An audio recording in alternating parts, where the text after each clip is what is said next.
Hey, what's up guys, welcome back to Gamer Masala, and today I'm going to show you how to get the Bellmoth Extreme achievement without using any of these three tunes. So if you do not have Green GOWTHER or Goddess Liz or ZARATRAS, you can still get this achievement and get those 4 diamonds, and I'll show you a strategy that you can use.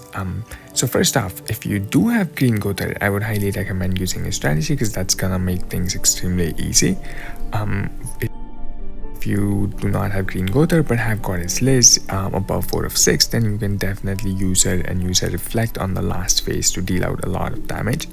If you do not have any of those two tunes, you can use ZARATRAS, but ZARATRAS you need to make UR gear that is specific for him, and then you should be able to get that achievement. But if you do not want to put that investment into ZARATRAS just because he's useful for only one boss really, and that's Bellmoth, you can get away with not using any of these tunes, and I'll show you the strategy. The only thing is it is dependent on RNG, so if you don't have great RNG you may not be able to do it. So it took me a handful of runs just to get that clear, but it's not too difficult either. You do need Margaret Ludociel, and even if you have a 1 of 6, that should suffice. So the unit that I like to use in backline is actually Nanashi, because he has a pretty good passive, and the whole point in phase 1, the first phase, is to have Asteros' counter up, and he needs that extra 20% boost to his HP, to his crit resistance, and also to his crit defense, because Bellmoth tends to crit and deals quite a bit of damage. So Nanashi actually works really well, but if you do not have him, just use Jillian instead. As long as Asterosa gets that extra HP buff and damage reduction, I think he should be okay. So the ideal card to get in the first turn is a silver counter, because Asterosa is gonna deal quite a bit of damage back once he has that counter up. Also make sure you use a charge, because if you use Asterosa cards, the next turn he's probably gonna have less than 2 cards, and so he's gonna get the Nanashi buff. So when Bellmoth attacks for the next turn, he's gonna have that buff on him.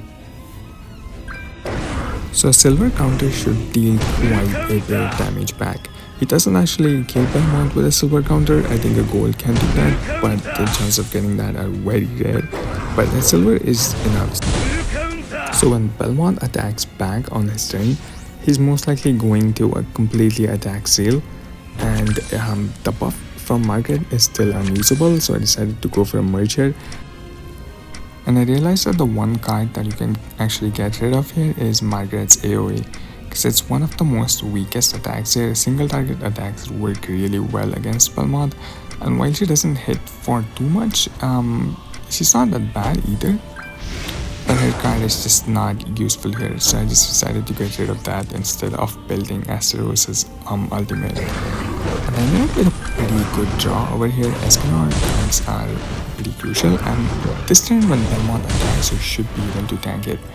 With Nanashi especially, and Margaret doesn't take that much damage from Bellmoth actually, and even if you have Jillian, you should have enough HP to tank that hit.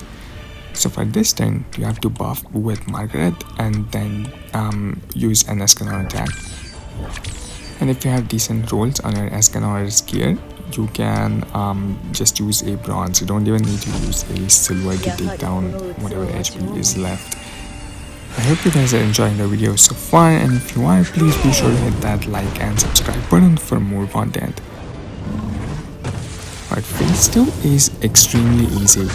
If you have a silver Margaret buff, you can take down phase 2 very quickly. I did not know how much damage Margaret can deal. Even with an HP crit set, she does quite a bit of damage. So if you have UR gear made for her with an attack and crit damage set, she's gonna take down Bellmoth in just one go.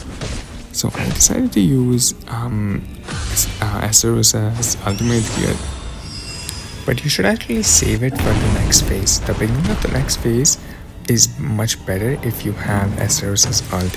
So I didn't have it at this point. I did not realize how much damage Margaret Ludo and Escanor Asterosa can deal with that silver buff. But if you do have Asteros' ultimate, I would use it here so that you can stall for 1 turn and then just follow up with some attacks, so that you can buy some time.